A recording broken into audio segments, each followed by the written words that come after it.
इसकी दादी है। अगर तुम सूरज की तरह चमकना चाहते हो तो परिश्रम की आग में तपने से क्यों घबराते हो? क्यों रुके हैं तेरे ये कदम? तू फिर से चलने की कोशिश तो कर। माना जो ना मिला उसका अफसोस है, मगर जो सामने है उसमें जी भर के जीने की कोशिश तो कर। अपने आप से पूछने पड़ते हैं, जैसे मैं कहाँ था और कहाँ पहुँच गया। क्या मुझसे ये हो पाएगा? क्या मुझे सक्सेस वापस मिलेगी? आज ऐसे ही सवाल के जवाब हम आपके पास लेकर आए। लॉकडाउन में हमने अचार बेचने से शुरुआत की। उसके बाद हर दिन पूरी एक सोसाइटी के खाने के ऑर्डर आते थे, बनाते थे और डिलीवर करते थे। कभी कभी दिन में 2 सोसाइटी के ऑर्डर भी आते थे। तब से लेकर आज हम एक सफल क्लाउड किचन और एक रिटेल स्टोर चलाते हैं जिसका नाम है गुज्जू बेन्ना नाश्ता। तो ऊपर से डायबिटिक पेशेंट, इन सब के बावजूद दिन में 12 से 14 घंटे किचन में काम करती है मेरी दादी। ये देखकर मैं खुद हैरान हो गया और मुझे ये चीज दुनिया को एक मिसाल की तरह पहुंचानी थी। She truly is the heart of Gujju बेन्ना नाश्ता। पहले लॉकडाउन में हम भी लोगों की तरह घर बैठ कुछ ना कुछ करने की कोशिश कर रहे थे। ऐसे 1 महीना निकल गया और लॉकडाउन बढ़ गया। एक शाम मैंने देखा कि दादी घर के लिए अचार बना रही थी। दादी को अचार बनाते और कुकिंग करते हुए देखना मेरे लिए नॉर्मल था, और वो टाइम पे लोग कुछ ना कुछ करके एक्टिव रहने की कोशिश कर रहे थे और होममेड फूड की डिमांड बहुत ज़्यादा बढ़ रही थी। मैंने सोचा कि दादी से रिक्वेस्ट करूं कि क्या हम अचार बेच सकते हैं।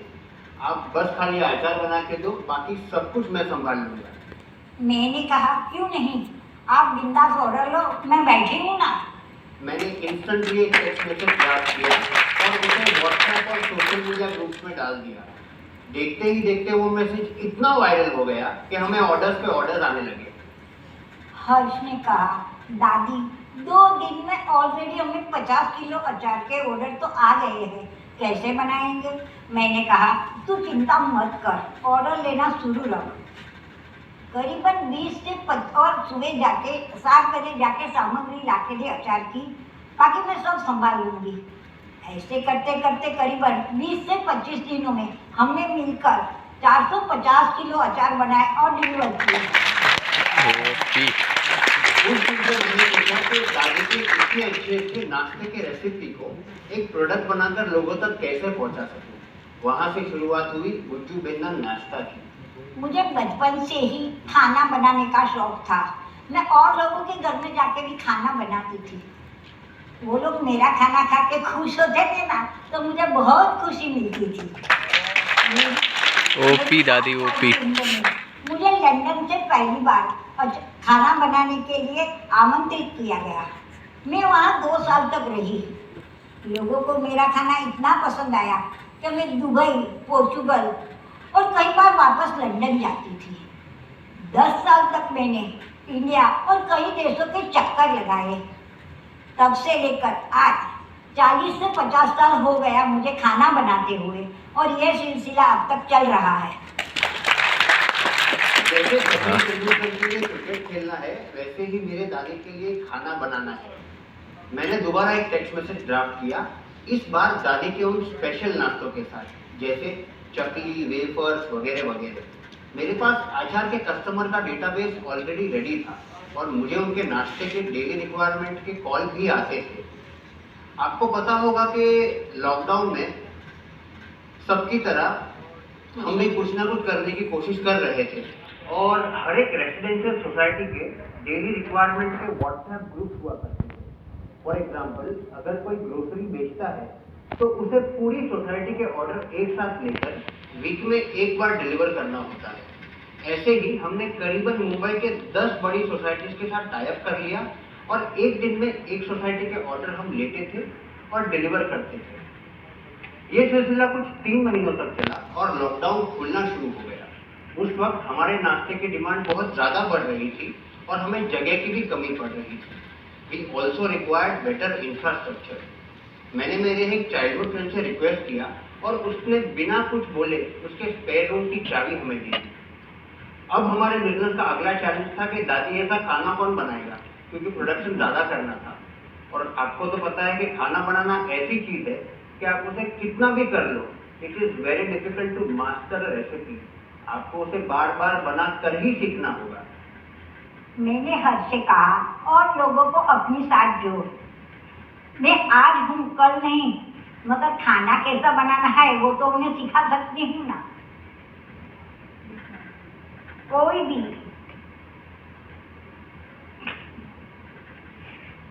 बिजनेस के लिए सबसे जरूरी चीज होती है इसमें काम करने वाले लोग। आप उनको जितना भी ख्याल रखोगे वो आपके लिए जी जान तक लगा देंगे। As she rightly said, now it was time to build a strong team who we can nurture and train. I started looking out for home chefs. ऐसे जो थोड़ा बहुत खाना बनाना जानते हो। इनिशियली मैंने 2 फीमेल शेफ्स को हायर कर लिया और दादी ने उसे ट्रेन करना शुरू कर दिया। साथ ही साथ मैंने एक हेल्पर और एक मैनेजर को भी रख लिया और उसको बिजनेस के कहीं ऑपरेशन सिखाना शुरू कर दिया। ये तो दिन में होता था, पर रात में I was upgrading myself as to how a cloud kitchen and food industry works. कोई भी अच्छा खाना बनाना जादूगरी से कम नहीं है। मैंने उन बच्चों को अपनी रेसिपी सिखाना शुरू कर दी और उनसे एक शर्त रखी कि आप खाने में कभी कोई कॉम्प्रोमाइज नहीं करोगे और अपना पूरा मन लगा के काम करोगे। कभी कभार ये बच्चे लोग गड़बड़ कर देते थे ना, तो मैं उन्हें डांटती हूँ, ये अच्छा नहीं है, ये नहीं चलेगा, आप दूसरा बनाओ और आप ये खा लो, आप हिम्मत मत हारो, देखना एक दिन आप बहुत अच्छे कुक बनोगे। मैंने नाश्ता की शुरुआत मैंने एक साइड बिजनेस की तरह की थी कि जैसे ही लॉकडाउन खुल जाएगा मैं एक डिसेंट जॉब ढूंढ लूंगा। लेकिन देखते ही देखते प्रोडक्ट और सर्विस इतनी स्ट्रांग हो गई कि now it was time to scale up the business.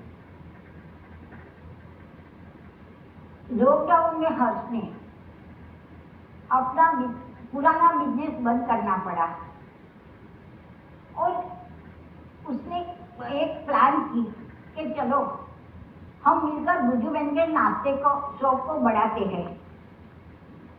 उस दौरान उसके हर्ष के फ्रेंड की एक 20 साल पुरानी कपड़े की दुकान थी, वो बंद पड़ी थी। तो हर्ष ने कहा चलो हम बुजू बहन के नाश्ते को आगे लेके जाते हैं। यह हर्ष की सेकंड इनिंग थी, क्योंकि 2018 में हर्ष का बड़ा एक्सीडेंट हो गया, जहाँ से उसके बचने की उम्मीद बहुत कम थी। I lost my upper lip completely with my tongue partially and 22 screws in my jaw. वो एक्सीडेंट ने मुझे और मेरी पूरी फैमिली को डिमोरलाइज कर दिया as to what the future holds, because I was their only hope to better future. मैं खुद एक आइडेंटिटी क्राइसिस और मेंटल ट्रॉमा से निकल रहा था। मेरे पिताजी के जाने के बाद दादी जी थी जिसने घर को संभाला और मोटिवेटेड रखा। मैं मुंबई के एक रईस परिवार में पली बड़ी हूँ। मेरी शादी के बाद मेरे जीवन में जो भी संकट आए उसे मैंने एक मौके की तरह देखा है और उसने 100% साथ दिया है। ये मुझे कहता था दादी अब मैं बाहर कैसे जाऊंगा, अब मैं क्या करूंगा। मैंने कहा तू चिंता मत कर, सब कुछ ठीक हो जाएगा, गेट अप। आप ये सोचते रहोगे कि maybe we got lucky into this business, but इसके पीछे दादी के इतने साल का तजुर्बा एक बहुत बड़ा फैक्टर रहा है हमारी सक्सेस का। आफ्टर MBA मैंने पार्टनरशिप में मेरे एक कॉर्पोरेट गिफ्टिंग के बिजनेस को ऑटोमेट किया, साथ ही साथ एक प्रीमियम बाइक रेंटल के बिजनेस को एग्जीक्यूट किया। Starting from an idea to a saleable product to a successful brand की जर्नी मैंने बहुत अच्छी तरह से सीख ली। It was mentally very challenging for me to start all over again from the scratch. हर्ष ने अब घर की पूरी जवाबदारी संभालना शुरू कर दी, पर लॉकडाउन में उसे उसका पुराना बिजनेस बंद करना पड़ा। हम आपको यहाँ ये बताने नहीं आए हैं कि हमारे साथ क्या सही हुआ और क्या नहीं, पर ये बताने आए हैं कि बदलते वक्त में हमें जो करना पड़ा उसमें से कामयाबी कैसे हासिल की जाती है। एक स्टार्टअप का सबसे इम्पोर्टेंट पार्ट होता है एग्जीक्यूशन, कंसिस्टेंसी एंड स्पीड। ये तीनों चीज अगर आप गिवन टाइम में करते हो तो it is bound to produce fantastic result. कुछ ऐसी भी चीज थी जो हमारे फेवर में काम नहीं करती।